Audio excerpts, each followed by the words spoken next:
Prior to the 9/11 attacks, the Twin Towers stood tall above all other buildings in New York City. The construction of the towers began on April 27, 2006. By the time they were finished, they stood 1,792 feet tall. These towers continued to stand tall despite the terrorist bombings in 1993. In D.C., there was the Pentagon, the headquarters for the U.S. military and Defense Department. On 9/11, these monuments went up in flames due to being targeted by hijacked planes from a terrorist organization in the Middle East known as Qaeda. But who would purposely target the United States? And more importantly, why?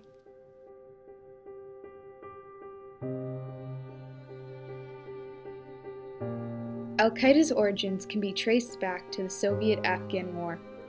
The war began with the Soviet invasion of Afghanistan as a result of Islamic militant groups rising up against the Afghan Communist Party. When the Soviets withdrew from Afghanistan in 1989, the Islamic militants led way to the formation of an organization known as Al-Qaeda. Al-Qaeda became an official organization on August 11, 1988.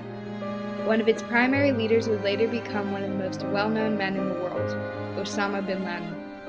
The son of a millionaire construction magnate with close ties to the Saudi royal family. Osama bin Laden joined the fight in Afghanistan against the Soviets, believing it was his duty to help out his fellow Muslim brothers. When he would become the leader of the organization he helped to build, he made it Al-Qaeda's mission to remove Western influence on the Middle East.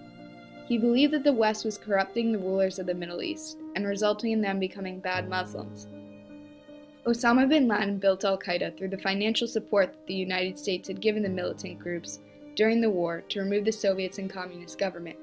He also used the recruiting structures and leftover fighters, many of which were children, to build his army.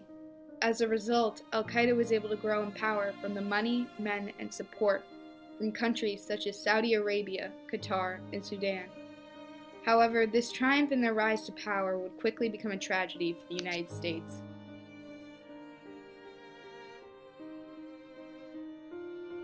The first motive for 9/11 was the U.S.'s support of Israel. The United States supported Israel greatly, making Israel one of their largest trade partners in technology. In 1987, the United States granted Israel the status of major non-NATO ally, enabling it to compete equally with NATO and other U.S. allies for contracts and purchase advanced U.S. weapon systems. Israel then became the largest recipient of United States military aid in the world. This angered Osama bin Laden greatly, as he felt the United States should leave Israel alone and not encourage them to buy military weapons that would help the West profit off the Middle East. Osama bin Laden also did not like the U.S. being so close to Israel, in the sense that many Islamic holy sites were located in Israel. The second motive for 9/11 by Al-Qaeda was the U.S.'s enforcement of UN sanctions on Iraq.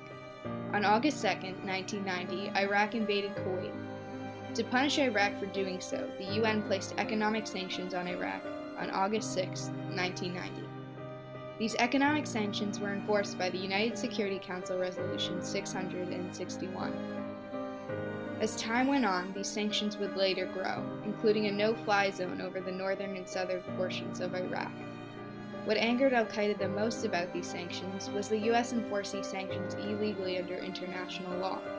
The United States sent troops to enforce the no-fly zone and would shoot down Iraqi planes if they were to fly over these zones.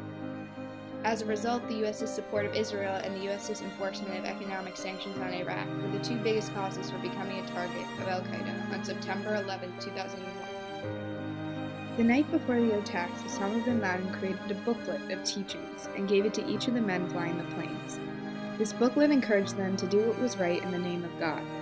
The next morning, these men set out to hijack the planes they hoped would hit the Twin Towers, the Pentagon, and the White House. Flight 11 from Boston Logan Airport was the first to be hijacked heading towards California. At 8:46, Flight 11 hit the North Tower of the Twin Towers in New York City. At the time the plane hit the first building, it was like a flash on a camera went off. It was a bright flash of light that, never seen anything like that before. At 9:03 a.m., Flight 175 hits the South Tower, killing all passengers on board.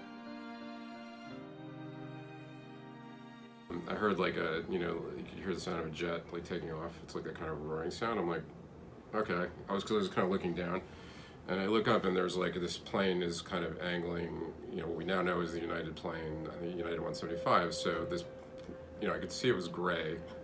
It's like angling in on our building, kind of in going into a left bank, like so close enough that I could see the cockpit windows, but it was, and I was like, and my first thought was, there's something wrong with air traffic control because they were sending these planes like, into our bed. What's going on? That was their first like irrational thought, and then I was like, okay, oh, that's right. They're deliberately crashing the plane.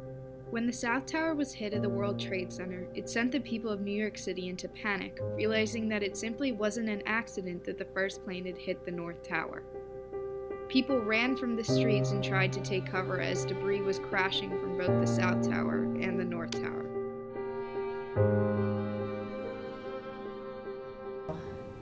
I remember hearing things fall to the ground in the concourse where they had the plaza, where they had the sphere. It was all dark and all smoky. And then there were these sequential plops. I learned afterwards that they were bodies. At 9:33 a.m., Flight 77 hit the Pentagon. All 64 passengers on board were killed, and hundreds were killed within the building. The most horrifying thing about Flight 11's crashing was that it crashed near the nursery of the Pentagon, where many parents dropped their children off before heading to work. Most of the children made it out, however some did not.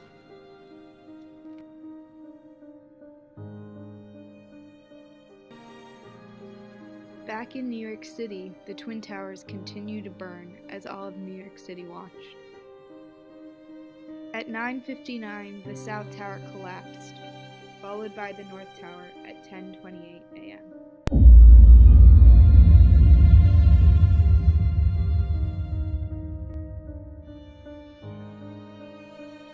Today, our fellow citizens, our way of life, our very freedom came under attack in a series of deliberate and deadly terrorist acts. The victims were in airplanes or in their offices, secretaries, businessmen and women, military and federal workers, moms and dads, friends and neighbors. Thousands of lives were suddenly ended. Terrorist attacks can shake the foundations of our biggest buildings, but they cannot touch the foundation of America. The days following the collapse of the towers, the burning of the Pentagon, and the crashing of Flight 93 in a field in Pennsylvania due to the passengers trying to regain control was one of much grieving for people all over America. People walked the streets with missing people posters trying to find any information on their loved ones who had not been accounted for in the collapse of the Twin Towers. I could kind of process, and I remember I didn't want to leave my living room, and I slept in my living room that night. Like I didn't even want to go further into my apartment to go into the bedroom. So yeah, it was a strange day. And while the country was grieving and trying to figure out how to move forward, the United States government expanded the defense branch and created TSA to better help protect our country from terrorist attacks in the future. However, these small fixes did not amount to the loss people felt. And this tragedy is still very deeply rooted in each American and those in the rest of the world.